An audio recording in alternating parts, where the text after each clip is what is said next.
بخاری شریف میں قبیلہ غامدیہ کی اس عورت کا تذکرہ موجود ہے جو خود آئی تھی، کوئی گرفتار کر کے نہیں لایا تھا، از خود آئی۔ احساس پیدا ہو گیا نا گناہ کا۔ یہاں بہت ساری غلطیاں کر کے بھی لوگ جب اپنی بات کرتے ہیں تو کہتے ہیں کبھی یاد تو نہیں کسی کے ساتھ زیادتی کی ہو، یاد تو نہیں کبھی کسی کا، بھئی آپ نے اتنے بڑے ولی ہونے کا دعویٰ کر دیے۔ انسان تو انسان رہتا ہے۔ بڑے بڑے لوگ کہہ گئے کہ یا اللہ اگر انجانے میں بھی بھول گئے ہیں تو ہم سے درگزر فرما، لیکن جب ہم تیار ہی نہیں ماننے کو۔ حضرت انس بن مالک کہتے ہیں وہ خاتون آئی، کو پکڑ کے نہیں لایا، کسی 14 دنوں کے ریمانڈ پہ نہیں اسے منوایا گیا، اسے وہ خود بخود آئی اور کریم محبوب علیہ السلام کے سامنے جب وہ کھڑی ہوئی تو اتنے درد سے میں نے کم لوگ روتے دیکھے ہیں جس درد سے وہ روئی۔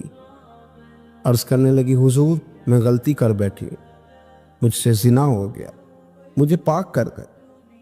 تو محبوب کریم علیہ السلام نے فرمایا تو کیسے ثابت کرے گی تو نے گناہ کیے؟ یعنی مجرم کو ثابت کرنا پڑ رہا ہے کہ میں گناہ گار۔ یہ وہ کمال ہے کہ انسانوں کو احساس ہونے لگے کہ یہاں ہم غلط ہیں۔ جب اعتراف جرم ہوتا ہے، جب بیماری کی تشخیص ہوتی ہے تو پھر اس کا علاج بھی ہو جاتا ہے۔ حضرت انس بن مالک کہتے ہیں وہ عرض کرنے لگی حضور میرے پیٹ میں ناجائز بچہ ہے۔ حضور نے فرمایا جا جب بچہ پیدا ہو تو پھر آنا۔ وہ 8 ماہ کے بعد آئی تو اس کی گود میں پھول سا بچہ تھا۔ حضور نے فرمایا واپس جا، جب روٹی کھانے لگ جائے تو پھر آنا۔ وہ 2 سال 2.25 سال دودھ پلاتی رہی، پھر جب آئی تو بچے کے ہاتھ میں روٹی کا ٹکڑا تھا۔ کریم محبوب صلی اللہ تعالیٰ علیہ وسلم سے آ کے جب اس نے بات کی تو وہ درد سے روئی، کہنے لگی یا رسول اللہ 3 سال ہونے کو ہیں، میں نے گناہ کیا ہے، میں ساری رات سو نہیں پاتی۔ حضور تڑپتی اگر اس حال میں مر گئی تو اپنے رب کو کیا منہ دکھاؤں گا، مجھے پاک کر دے، میرے حال پہ رحم فرمائے۔ محبوب کریم صلی اللہ علیہ وسلم نے بچہ ایک صحابی کو دیا، فرمایا بچوں کی طرح پالنا، اور کہا اسے لے جاؤ، پتھر مار مار کے اسے سنسار کر دو۔ صحابہ کہتے ہیں اسے پتھر لگ رہے تھے اور حضور بیچانی کے ساتھ ٹہل رہے۔ آ کے خبر دی حضور وہ تو وصال کر گئی، انتقال ہو گیا۔ فرمایا یہاں تک تو بات اس کی تھی۔ حضرت انس بن مالک کہتے اب محبوب کریم نے صحابیات سے فرمایا اسے غسل دو، کفن پہناؤ، جنازہ تیار ہو جائے تو مجھے خبر کرنا۔ حضرت انس بن مالک کہتے ہیں غسل ہوا، کفن ہوا، جنازہ تیار ہوا تو حیران ہم تب ہوئے جب میرے محبوب نے فرمایا صفے بناؤ، میں خود جنازہ پڑھاؤں گا، میں خود جنازہ پڑھاؤں۔ اور سرکار نے جنازہ پڑھایا تو ایک شخص کی زبان سے نکلا حضور اس ملعون کا معاذ اللہ جنازہ جس نے ناجائز بچہ جنا، اس کے لیے آپ دعا کر رہے ہیں، جنازہ پڑھا۔ حضور فرمانے لگے خاموش ہو جاؤ، تم نے گناہ دیکھا ہے اس کا احساس نہیں دیکھا، تم نے غلطی دیکھی ہے لیکن اس کی توبہ کا انداز نہیں دیکھا۔ اور صاحب کنز العمال نے یہ لفظ نقل کیے ہیں کہ کریم محبوب فرمانے لگے اس نے تو ایسی شاندار توبہ کی ہے کہ اگر میں اپنی ساری امت میں بانٹ دوں تو اللہ سب کی مغفرت فرما دے گا۔ احساس جب پیدا ہو جاتا ہے نا اپنے دل کے اندر کہ یہاں میں غلط ہوں، ان العبد اذا اعترف ثم تاب تاب اللہ علیہ او کما قال نبی صلی اللہ علیہ وسلم، رواہ مشکات۔ حضور نے فرمایا جب کوئی بندہ کہتا ہے نا اللہ میں بھول گیا تھا، اور پھر وہ توبہ کرتا ہے تو رب اس کی توبہ کو فوراً ہی قبول فرما لیتا ہے۔ حضرت عبداللہ بن حذافہ جہاد کر رہے تھے، روم کے عیسائیوں نے گرفتار کر لیا، 1000 آدمی نے مل کے پکڑا، گرفتار نہیں ہوتے تھے صحابی، 1000 آدمی نے گھیرا ڈالا، گرفتار کر کے لے گئے۔ اور جب بادشاہ کے سامنے گئے تو وزیر کہنے لگا بادشاہ بندہ بڑے کام کا ہے، اگر ہمارے قابو آ گیا تو فائدہ دے گا، صحابی ہیں حضرت عبداللہ بن حذافہ، حضرت فاروق اعظم کا زمانہ ہے، اگر قابو آ گیا تو فائدہ دے گا۔ بادشاہ کہنے لگا کیوں، کیا خوبی ہے؟ کہنے لگے ہم 1000 آدمی تھے، یہ اکیلا قابو نہیں آ رہا تھا، 1000 آدمی تھے، اگر ہماری فوج میں شامل ہو گیا تو بہت بڑا جرنیل ملے گا۔ بادشاہ کہنے لگا کوئی مسئلہ نہیں، 2-3 چیزیں ہوتی ہیں بندے کو خریدنے کے لیے، خرید لیتے۔ بادشاہ کہنے لگا عبداللہ جتنی دولت تجھے چاہیے میں تجھے دے دیتا ہوں، میرے لشکر میں آ جا، معاذ اللہ اسلام چھوڑ دے۔ حضرت عبداللہ بن حذافہ کیا فرماتے ہیں بڑا تو بیوقوف ہے، میں نے دولت کمانی ہوتی تو مدینے میں بیٹھ کے تجارت کرتا، میں دولت کمانے نہیں نکلا، میں تو رسول اللہ کی رضا کمانے کے لیے نکلا ہوا ہوں۔ دولت کمانی ہوتی تو کسی مارکیٹ میں ہوتا، میدان میں آنا تو شہادت ہے مطلوب مقصود مومن، نہ مال غنیمت نہ کشور کشائی۔ یہ دولت تو لوٹی ہے رسول اللہ کے دروازے کی، جو تو پیچھے پیچھے پھرتی ہے نبی پاک کے غلاموں۔ یہ کمانی ہوتی تو میں کسی مارکیٹ میں ہوتا، میدان میں تھوڑا ہوتا۔ عبداللہ بن حذافہ سے ایک دوسری چال چلی، کہنے لگے میاں عہدہ جو تجھے چاہیے، میں بادشاہ ہوں، میرے نیچے جو عہدہ تو کہے گا وہ تجھے مل جائے گا۔ حضرت عبداللہ بن حذافہ کہنے لگے شاید تجھے پتہ نہیں میری تعریف کیا ہے، شاید تو جانتا نہیں میری تعریف کیا ہے۔ کہا صاحب کی کیا تعریف ہے؟ کہنے لگے میں رسول اللہ کا صحابی ہوں، اور کائنات میں سب سے بڑا عہدہ مصطفیٰ کے صحابی ہونے کا عہدہ ہے۔ صحابہ وہ صحابہ تھے جن کی ہر صبح صبح عید ہوتی تھی، خدا کا قرب حاصل تھا، نبی کی دید ہوتی تھی۔ فرمایا میں نے حضور کے جلوے دیکھے ہوئے ہیں، مجھے عہدے کی ضرورت ہی نہیں، اور میں نے عہدہ لینا ہوتا تو میں سیاست کرتا، میں تو شہادت لینے نکلا ہوں میدان میں، عہدے کا میں نے کیا کرنا ہے؟ اب بادشاہ کہنے لگا اسے قتل کر دو۔ وزیر کہنے لگا نہیں، ایک بات اور ہے، مجھے ایک چال اور چلنے دو۔ کہا وہ کیا؟ کہنے لگے میری بیٹی بڑی خوبصورت ہے، مجھے موقع دو اپنی بیٹی کو سجا بنا کے، وہ جوان جس کی جوانی اتنی بڑی ہے کہ 1000 آدمی مقابلے میں کھڑا نہیں ہوتا، اس جوان کے کمرے میں رات کی تنہائی میں بنا سوار کے بی بی کو بھیجا۔ وہ بی بی کہتی ہے میں ساری رات بن سور کے اس صحابی کے کمرے میں بیٹھی رہی، لیکن یہ کیا شخص تھا، ساری رات ہی مسلح پہ بیٹھا رہا، ساری رات ہی، کچھ دیر تھک جاتا تو یہ کریم رسول پہ درود پڑھنا شروع کر دیتا۔ بی بی کہتی ہے سحری ہو گئی تو میں نے چھو کے دیکھا کہ انسان ہے کہ جن ہے، یہ بندہ ہے کہ فرشتہ ہے، چھو کے دیکھا۔ کہنے لگے پیچھے ہٹ جا۔ میں نے کہا میں نے تو سنا تھا تو 1000 کے مقابلے میں ہے، اور تو اتنا بے حصہ ہے کہ بنی سوری دلہن بیٹھی ہے، تو نے نظر نہیں کی؟ عبداللہ بن حذافہ، بی بی کہتی ہے نظر پھر نہیں اٹھائی، نظر پھر جھکی ہوئی ہے۔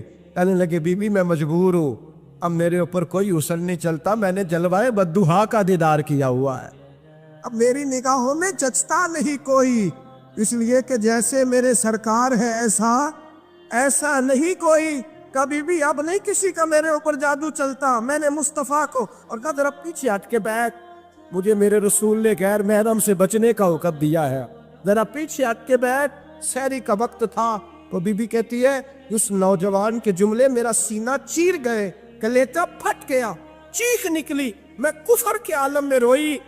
میں نے کہا مجھے بتا تو صحیح، آخر یہ جذبہ کہاں سے ملتا ہے؟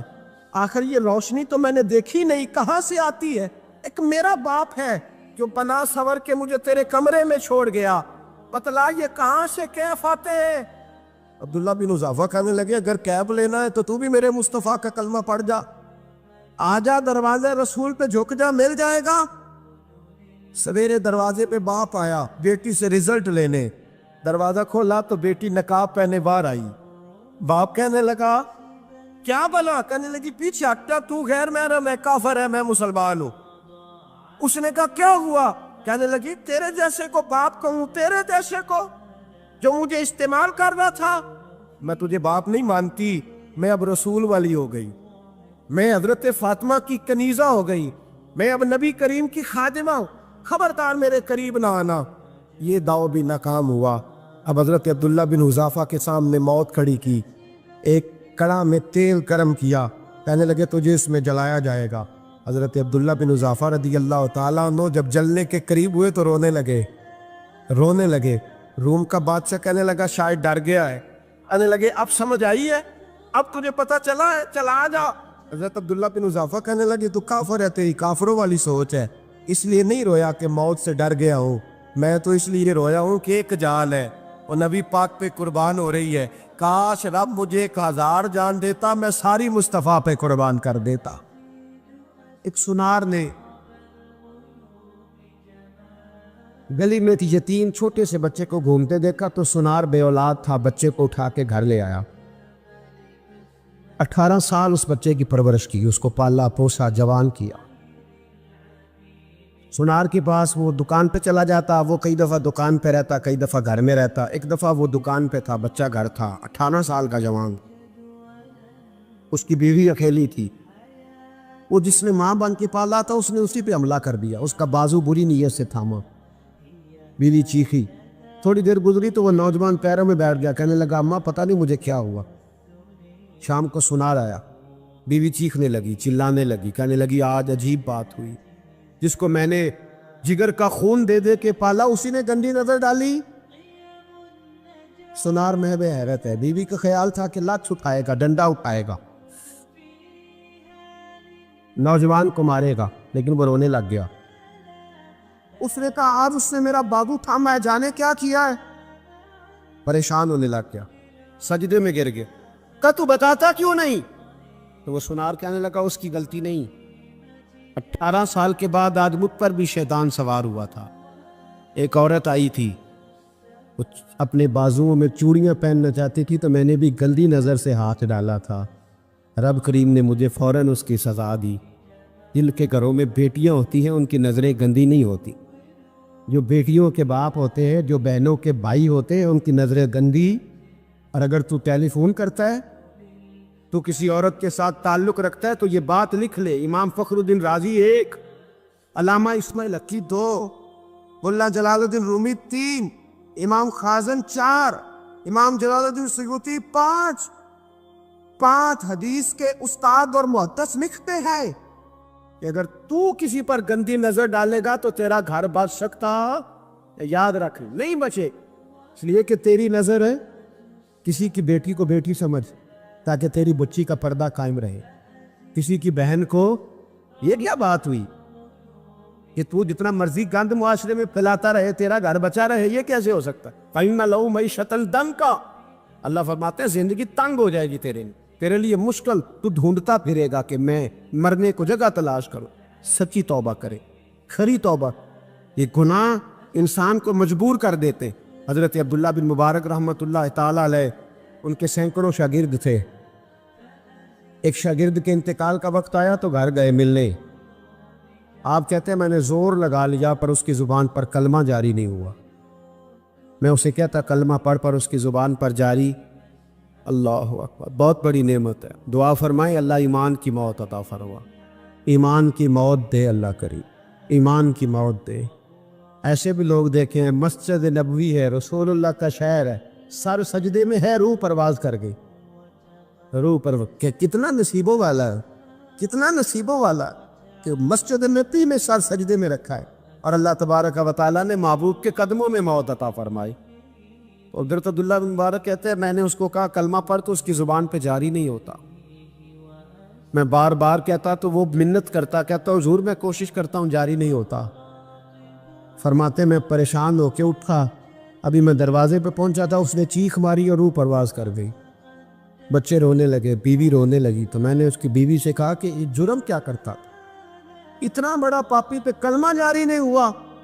اس کی زوجہ کہنے لگی حضرت جی 2 گناہ تھے اس کے، ایک تو یہ شراب کا عادی تھا، روکتی تھی باز نہیں آتا تھا، اور دوسری بات یہ کہ یہ اپنی اماں کا نافرمان تھا، وہ 2 گلیاں چھوڑ کے رہتی ہے، یہ کبھی ملنے نہیں گیا تھا، اس بوڑھی کا کلیجہ اس کی طرف سے بڑی تکلیف میں تھا۔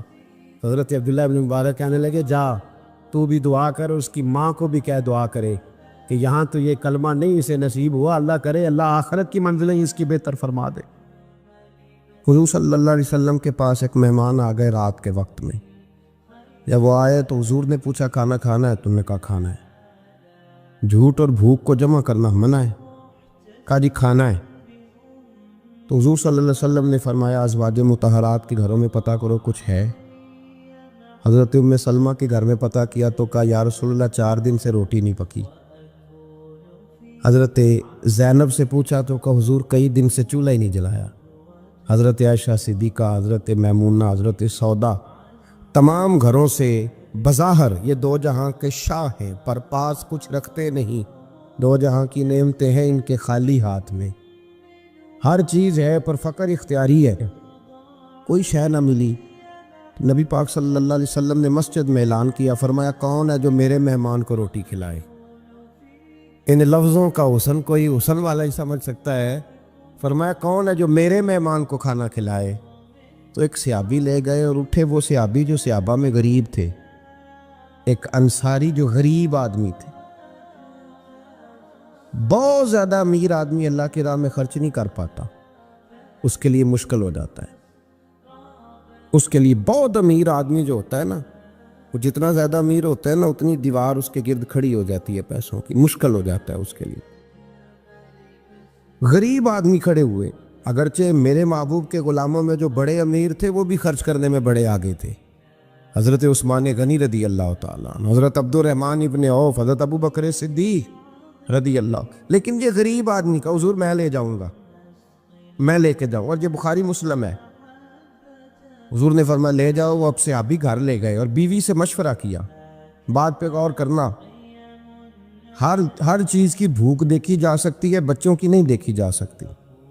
وہ انصاری حضور کے مہمان کو گھر لے گئے، جا کے بیوی سے مشورہ کیا، کہا بھلی مانس گھر میں کچھ ہے؟ تو اس نے کہا تھوڑا سا بچوں کے لیے کھانا رکھا ہے، بچوں کے لیے۔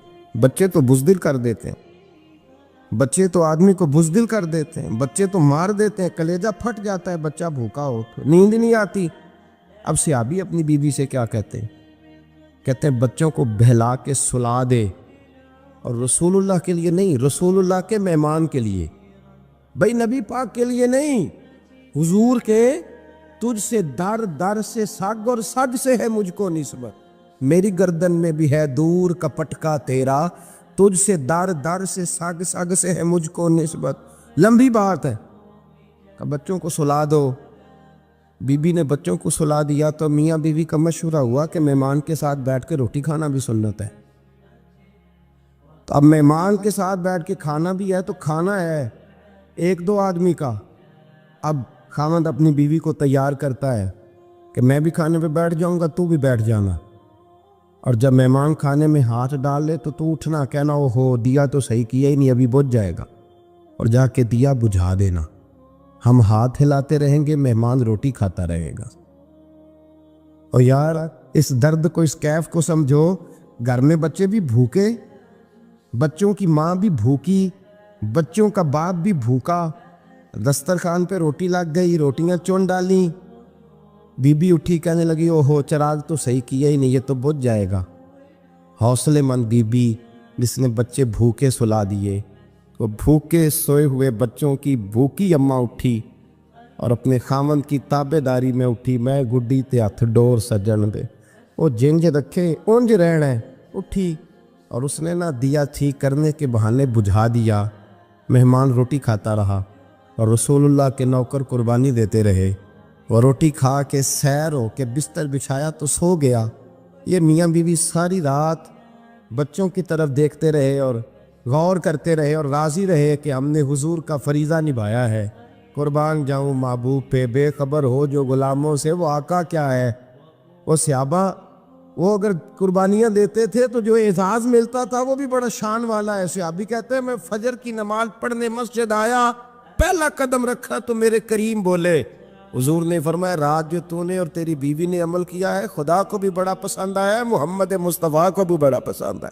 اور پھر ایک لفظ اور ہے حدیث میں، ایک روایت میں کچھ جملے اور بھی ہیں۔ حضور نے فرمایا جب تو اور تیری بیوی رات مہمان کے ساتھ احسار کر رہے تھے نا، تو عرش کا مالک تمہیں مسکرا کے دیکھ رہا تھا، رب تمہیں دیکھ کے مسکرا رہا تھا، رب تمہیں دیکھ کے مسکرا، تر بامنی پہ شیخ ہماری نہ جائیے، ہم دامن نہ چھوڑ دیں تو فرشتے وضو کریں۔ اور میں وہ مسکرا رہا تھا کہ میرے بندے میرے رسول کی رضا کے لیے کیا کر رہے ہیں۔ اور صاحب دیکھو، نبی پاک کے لیے نہیں، خاندان کے لیے نہیں، خاندان نبوت کے لیے نہیں، حضور کے نہ سمجھے یار، اس پہلو کو سمجھے۔ نبی پاک کے بریلی کے امام بول پڑے، فرمانے لگے تجھ سے در سے سگ سے ہے مجھ کو نسبت، تجھ سے در سے سگ کتے کو کہتے ہیں فارسی میں۔ فرماتے ہیں محبوب تیرا دروازہ اور دروازے پہ کتا، اور کتے کے پاس میں بیٹھا ہوں، چلو کتے کے پاس تو بیٹھا ہوں نا، میری گردن میں بھی کوئی تو پٹکا آیا ہی ہے نا، تجھ سے در سے سگ اور سگ سے ہے مجھ کو نسبت، چلو میری گردن میں بھی ہے دور کا پٹکا تیرا۔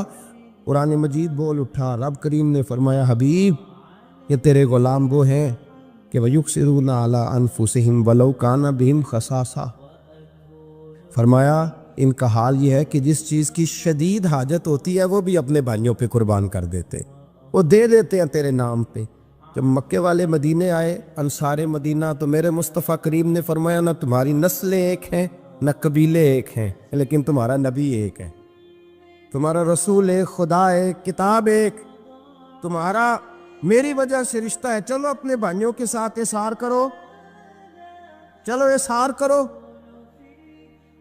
اگر کسی کے 2 مکان تھے تو اس نے ایک اس کو دے دیا جو مکے سے آیا تھا، 2 باغ تھے تو 1 دے دیا، کسی کے پاس 1 تھا تو آدھا بانٹ کے دے دیا، ہر چیز تقسیم کر دی۔ حالات بدل جاتے ہیں، حالات بدل جاتے ہیں۔ تلک الایام نداولها بین الناس، اللہ لوگوں کے درمیان دن بدل دیتا ہے، حالات بدل گئے، بڑا مال غنیمت آیا، بنو نذیر کا علاقہ فتح ہوا تو میرے رسول پاک صلی اللہ تعالیٰ علیہ وسلم نے انصار مدینہ کو اکٹھا کیا، فرمایا بھئی مال اب بڑا آ گیا ہے۔ 2 باتیں، یہاں تو اس طرح کرتے ہیں کہ میں ان کو کہتا ہوں جو مکے سے آئے تھے کہ جتنی تمہاری جائیدادیں باغ انہوں نے لیے ہیں واپس کر دیتے ہیں تمہیں، اور جو مال آیا ہے وہ بھی تم میں سے آدھا آدھا دونوں کے درمیان بانٹ دیتے ہیں، یا جیسے تمہارا دل چاہے، تمہارے مال بھی واپس کرتے ہیں اور جو وہاں سے مال آیا وہ تمہارے بیچ بانٹ دیتے ہیں، یا اگر تم کہو تو یہ مال ان کو دے دیتے ہیں مہاجرین کو، تمہیں تمہارے مال واپس مل جاتے۔ حضور نے پوچھا انصار مدینہ سے، حضرت سعد بن معاذ، سعد بن عبادہ تڑپ کے کھڑے ہوئے، عرض کی محبوبہ میں تو ابو بکر کو جانتا ہی نہیں تھا، حضور مجھے کیا پتا عمر کون ہے، میں کیا جانوں عثمان غنی مولا علی کی عظمتوں کو، محبوبہ میں نے تو تجھے ان کی طرف مسکرا کے دیکھتے ہوئے دیکھا ہے، تیرا جلوہ دیکھا ہے، تجھ سے در در سے ساگ ساگ سے ہے مجھ کو نسبت، یا رسول اللہ صلی اللہ علیہ وسلم ہم سے مشورہ نہ کریں، آپ اس طرح کریں جو جائیدادیں ہم نے انہیں دی ہیں وہ بھی ان کے پاس رہنے دیں، اور جو مال آیا ہے وہ بھی ان میں تقسیم کر دیں، اس لیے کہ ہمیں تو بس اتنا پتہ ہے کہ یہ آپ کے غلام ہیں، آپ کے نوکر ہیں، ہمیں اس سے زیادہ کسی چیز کے کوئی غرض ہے، بس آپ کے غلام ہے، بات ختم ہو گئی۔ حضور خاموش ہو گئے۔ صحابہ کہتے ہیں دیر کے بعد ہم نے کہا فیصلہ ہونا چاہیے، فیصلہ پتہ کیا ہوا؟ حضور نے ہاتھ اٹھائے، کہا اے اللہ میرے مدینے والوں پہ رحم فرما، اے اللہ میرے انصار پہ رحم فرما، اللہ ان کے جذبے قبول فرما۔ بھائی اظہار والی زندگی، وہ کیا بات ہوئی کہ میں نے بڑی قربانی دی ہے، تو اور جب تک تو قربانی نہیں دیتا تو قدر والا نہیں ہوتا۔ جو چیز قربانی سے حاصل ہوتی ہے اس کی قدر ہوتی ہے، جو چیز مفت میں آ جاتی ہے اس کی کوئی قدر نہیں ہوتی، کوئی قدر نہیں۔ میں اکثر سوچتا ہوں کہ حضرت خواجہ اجمیری کے خلیفے اجمیر میں بھی تو ہونے چاہیے تھے نا، لیکن ان کے خلیفے اجمیر میں نہیں ہوئے، دلی میں ہوئے۔ تو میں سوچتا ہوں دلی والوں کے خلیفے دلی میں ہونے چاہیے، لیکن دلی میں نہیں ہوئے، پاک پتن میں ہوئے، تو پاک پتن والوں کے یہاں ہو جاتے۔ اس لیے کہ قربانی جو دیتا ہے نا، جو دور سے چل کے آتا ہے وہ قربانی کرتا ہے، قربانی دیتا ہے، اس کو قدر زیادہ ہوتی ہے۔ ہم نے کسی شے کے لیے کبھی قربانی نہیں دی، نہ دین کے لیے، نہ قرآن کے لیے، نہ مسجد کے لیے، نہ شیخ کے لیے، نہ طریقت کے لیے، قربانی تو ہے ہی نہیں۔ تو جو شے مفت ملتی ہے اس کا نہ مزہ آتا ہے نہ قدر ہوتی ہے۔ جو چیز قربانی کر کے لیتے ہو نا، قربانی کر کے، اس کی قدر ہوتی ہے۔ کسی لیے کہا تھا کسی درویش نے، اس نے کہا تھا قدر نبی دا ایک کی جانن دنیا دار کمینے، قدر نبی دا جانن والے سو گئے وچ مدینے۔ ان سے پوچھو نا، ان سے پوچھو ان حضرات کو کتنی قدر تھی۔ قربانی اپنی زندگی میں دینا سیکھیں۔ ایک ہوتی ہے بندے کی ذاتی خواہش، اس کو کچلنا بڑا مشکل ہوتا ہے۔ قربانی بڑی ضروری چیز کا نام ہے، اور جو قربانی دینا سیکھ جاتا ہے وہ بچ جاتا ہے۔ کتیا 6 بچے جنم دیتی ہے لیکن قربانی نہیں نہ دیتی بچوں کی، تو ریوڑ نہیں بنتے، اجڑ نہیں بنتے۔ بکری 2 بچے پیدا کرتی ہے اور سال کے بعد ہزاروں بچوں، لاکھوں بچوں کی قربانی دیتی ہے، پر پھر بھی جدھر جاؤ بکرے ہی بکرے نظر آتے ہیں۔ جو قربانی دینا سیکھ جاتا ہے نا، یزید نے کوئی قربانی نہیں دی، اس لیے کوئی شخص بھی کھڑا ہو کے نہیں کہتا، حالانکہ 14-15 بیٹے تھے یزید کے، کوئی بھی کھڑا ہو کے نہیں کہتا میں اس کی نسل میں سے ہوں۔ امام حسین نے ساری قربانی دے دی۔ ایک زین العابدین بچے تھے، پوری دنیا میں اللہ نے سید عطا فرمائے ہوئے ہیں۔ جو قربانی دینا سیکھ جاتا ہے وہ بچ جاتا ہے۔ ہم نا قربانی کیا، ہمارے پاس تو اضافی شے ہے وہی دینے کو تیار نہیں۔ جب آپ تیار ہی نہیں تو سودا ہی نہیں کر، آپ نکلے ہی نہیں میدان میں، تو حاصل کیسے ہو؟ حصول تو تب ہوگا نا جب آپ کوئی انویسٹمنٹ کریں گے. تو آپ انویسٹ ہی نہیں کر رہے تو بھائی آپ نے پودا ہی نہیں لگایا تو پھل کیسے ملے؟ قربانی نہیں دی تو وہ درجہ کیسے ملے؟ اس کے لیے تو قربانی ضروری ہے. اب تمام صحابہ کی زندگی پڑھ لیں، حضرت ابو بکر سے لے کر حضرت بلال تک، یہ سارے قربانی والے ہیں. آپ تمام اولیاء کی صفت پڑھ لیں، حضرت غوث اعظم، جیلانی، داتا علی اجویری، خواجہ معین الدین، یہ سب قربانی والے لوگ ہیں. قربانی دیتے رہے تو بچے ہوئے ہیں. ان کے جو ساتھ تھے وہ بھی قربانیوں والے تھے. قربانی حصہ ہے طریقت کا، قربانی ضروری ہے. اور ہمارے صوفیاء تو کہتے ہیں جس شخص نے تصوف میں آ کے قربانی نہیں دی. بزرگوں کے پاس ایک شخص آیا، غالباً خواجہ نظام الدین محبوب الہی کی بات ہے، میرے ذہن میں نام پورا نہیں سما رہا. تو ایک مرید نے آ کے کہا حضور زکوٰۃ کتنی دینی ہے؟ فرمایا 2.5%. تھوڑی دیر کے بعد حضرت نصیر الدین چراغ دہلوی آ گئے، کہا حضور اللہ کے راستے میں کتنے دینے ہیں؟ فرمایا 50%. ایک ساتھی قریب بیٹھا تھا، اس نے کہا پہلے کے لیے 2.5% کا فتویٰ تھا، اس کو کہہ دیا دے دے. چند منٹ گزرے تو حضرت امیر خسرو بھی آ گئے، کہا حضور زکوٰۃ کتنی دینی ہے؟ فرمایا جو ہے سارا ہی لے آ، تیری 100% ہے. تو وہ ساتھی جو قریب بیٹھے تھے اس نے کہا بابا فتوے علیحدہ علیحدہ ہیں. فرمایا فتویٰ ایک ہی ہے، بندے علیحدہ علیحدہ ہیں. فتویٰ ایک ہی ہے، مجھے پتہ ہے کون کتنے دے سکتا ہے. وہ جس کو میں نے 2.5% کہا ہے وہ بھی جا کے حساب کتاب کرے گا، اس نے 2.5 بھی پورا نہیں دینا. اور فرمایا جس امیر خسرو کو میں نے کہا نا سارا لے آ، اس کا دل کرے گا میں اپنا مکان بھی توڑ کے لے آؤں. میں نے فتویٰ ایک ہے، بندہ دیکھ کے بات کی ہے. بھائی قربانی نہیں ہے، اظہار ہی نہیں ہے، جذبہ ہی نہیں ہے، ہمارا مزاج ہی نہیں ہے. لیکن نا یہ اب ایک تو شریعت کی قربانی ہے نا، یہ تو اس پہ بھی لوگ بڑا سوچیں گے، اس پہ بھی لوگ بڑا سوچیں گے. فتوے پوچھتے پھریں گے کہ جی میرے اوپر تو ابھی میں نے تو 15,500 قرضہ دینا، دوں کہ نہ دوں، کون سی دوں؟ فتوے پوچھیں گے. دینے کی دفعہ فتوے پوچھیں گے اور لینے کی دفعہ چھٹی، جو آتا ہے آنے دو. کبھی لینے کی دفعہ بھی فتویٰ پوچھنا صاحب کہ یہ مجھے اتنا مال آ رہا لے لوں کہ نہ لوں. وہ لے لیا، قابو کر لیا. جب دینے کی باری آئی تو فتویٰ احصار کرے. اور احصار صفت ہے مسلمان کی، یہ احصار کرنے لگتا ہے تو بچنے لگ جاتا ہے، اس کا فائدہ ہونے لگ جاتا ہے.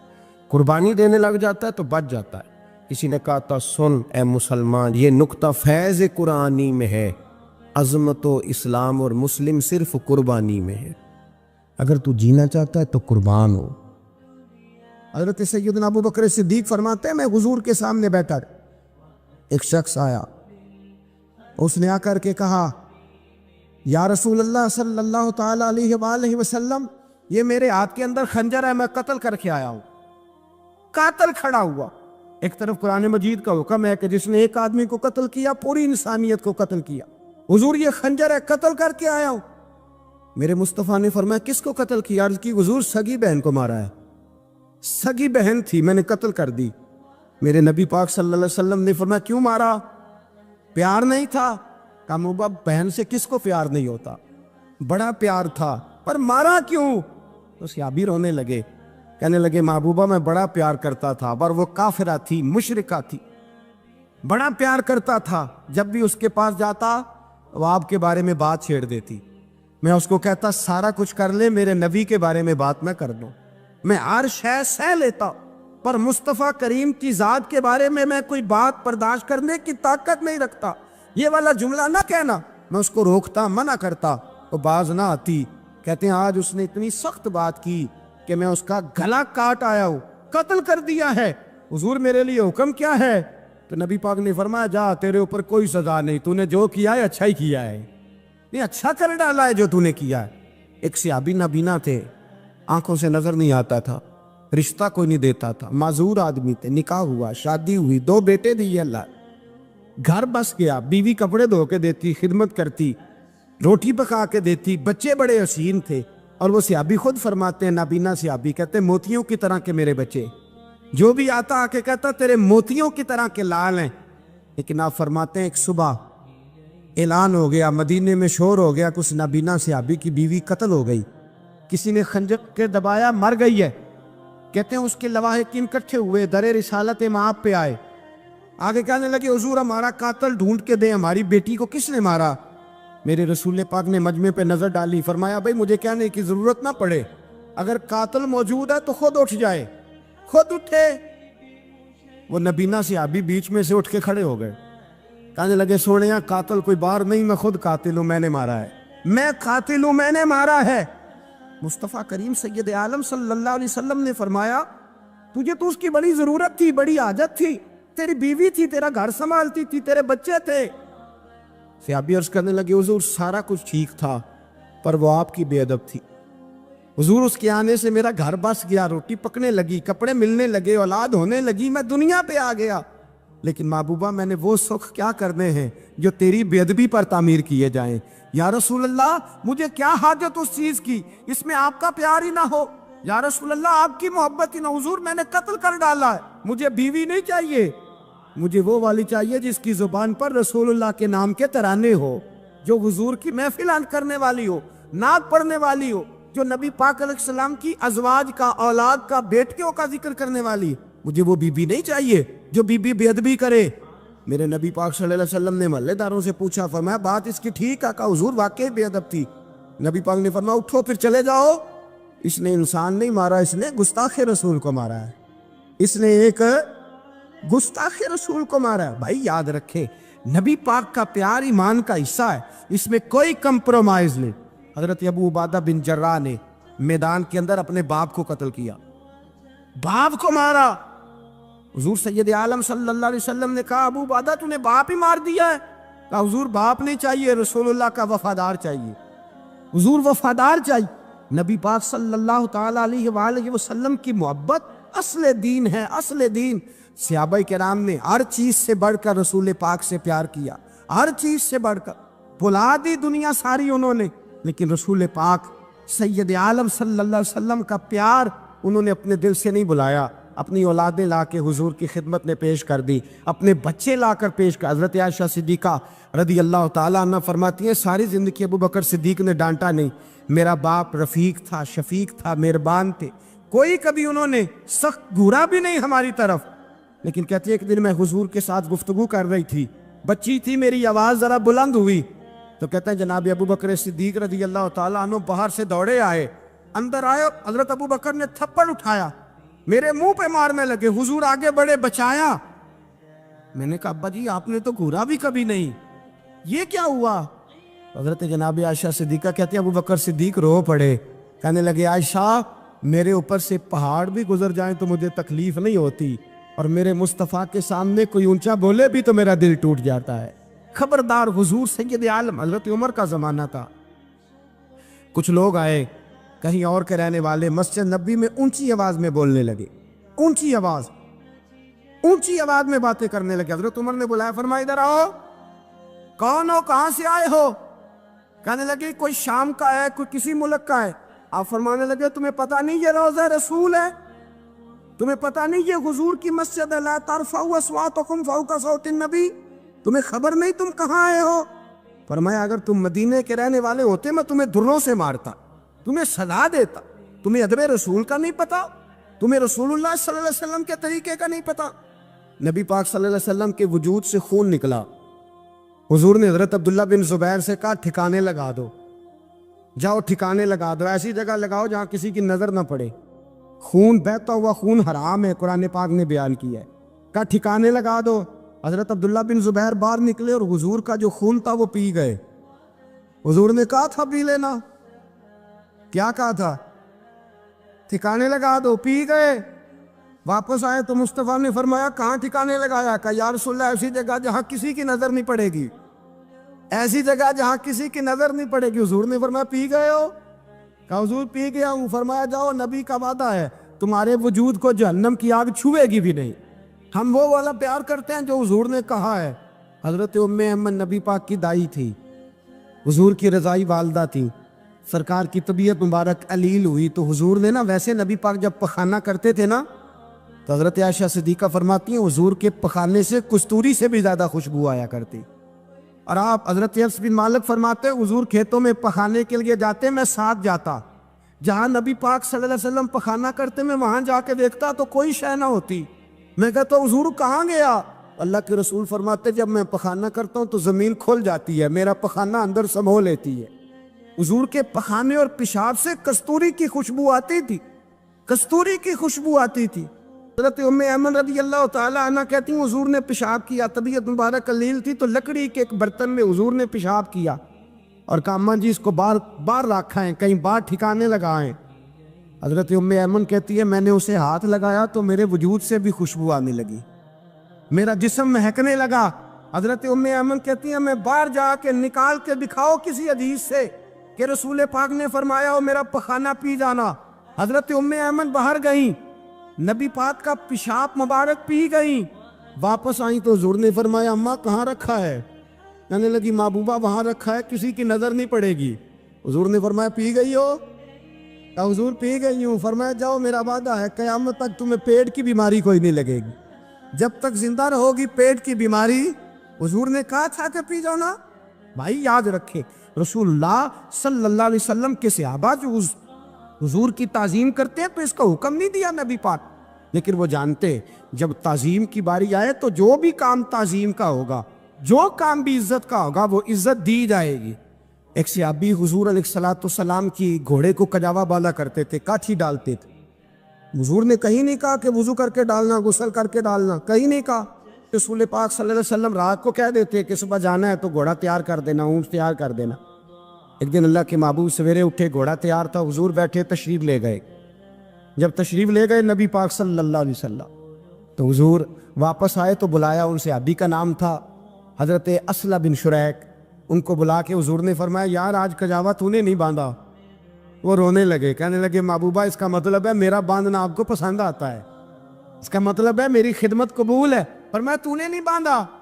یا رسول اللہ نہیں۔ فرمایا کیوں نہیں باندھا؟ کیا جواب ہے، کیا حسن ہے۔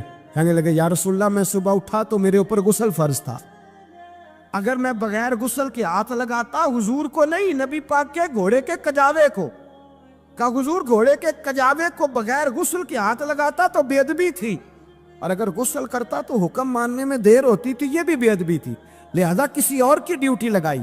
صحابہ نے حضور کی وہ تعظیم کی جس کا حضور نے حکم نہیں دیا تھا نبی پاک نے کہ یہ والی تعظیم کرو۔ ایک دن حضرت عمر فاروق جناب ابو بکر صدیق سے ملنے آئے، کہنے لگے ابو بکر ایک کام سے آیا ہوں۔ کہا عمر کہو۔ امیر المومنین کے پاس آئے جناب عمر، ایک کام سے آیا ہوں۔ کہیے۔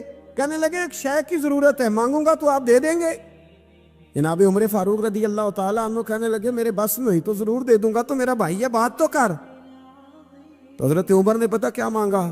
کہنے لگے ابو بکر وہ جو غار ثور میں تم 3 دن حضور کے ساتھ رہے ہو نا، میں 3 راتیں نہیں مانگتا، ان میں سے مجھے 1 رات دے دو۔ اور کیا لفظ ہیں، کیا حسن ہے۔ کہنے لگے عمر کی زندگی کی ساری نیکیاں لے لو، 3 راتوں میں سے 1 رات مجھے دے دو، 1 رات مجھے دے دو۔ حضرت ابو بکر صدیق رضی اللہ تعالیٰ عنہ رو پڑے، کہنے لگے میں نے کہا تھا جو بس میں ہوگا دوں گا، یہ تو میرے مصطفیٰ کی محبت ہے، یہ کسی کو دینا میرے بس کی بات ہے، یہ حضور کا پیار ہے جو میں نے سنبھال کے رکھا ہوا ہے، سنبھال کے پھر کے گلی گلی تباہ ٹھوکرے سب کی کھائے کیوں، دل کو جو عقل دے خدا تو تیری گلی سے جائے کیوں، جان ہے عشق مصطفیٰ روز فضو کرے خدا، ارے جس کو ہو درد کا مزہ وہ ناز دوا اٹھائے کیوں، اب تو نہ روک ہے غنی عادت سگ بگڑ گئی، پہلے ہی دن میرے کریم لقمہ تر کھلائے کیوں۔ حضرت بلال کہتے ہیں میں اذان پڑھ رہا تھا، ابو بکر سن رہے تھے، انہوں نے چوم کے آنکھوں سے لگایا، بعد میں کہ گلہ علی قاری نے لکھا ہے، بعد میں کسی صحابی نے کہا محبوبہ ابو بکر نے انگوٹھے چوم کے آنکھوں سے لگائے ہیں، اور انہوں نے چوم کے کہا قرۃ عینی بھی کہا یا رسول اللہ، حضور آپ میری آنکھوں کی ٹھنڈک ہیں۔ میرے مصطفیٰ نے فرمایا جو میرے ابو بکر کی طرح کرے گا اس کی آنکھوں میں کبھی تکلیف نہیں ہوگی، اس کی آنکھوں میں کبھی تکلیف۔ حضور آپ نے تو حکم ہی نہیں دیا، آپ نے تو کہا ہی نہیں یہ کام کرنے کا، آپ نے تو کہا ہی نہیں یہ ذکر کرنے کا۔ میرے رسول کریم سید عالم صلی اللہ تعالی علیہ وسلم کا پیار ایمان کی جان ہے۔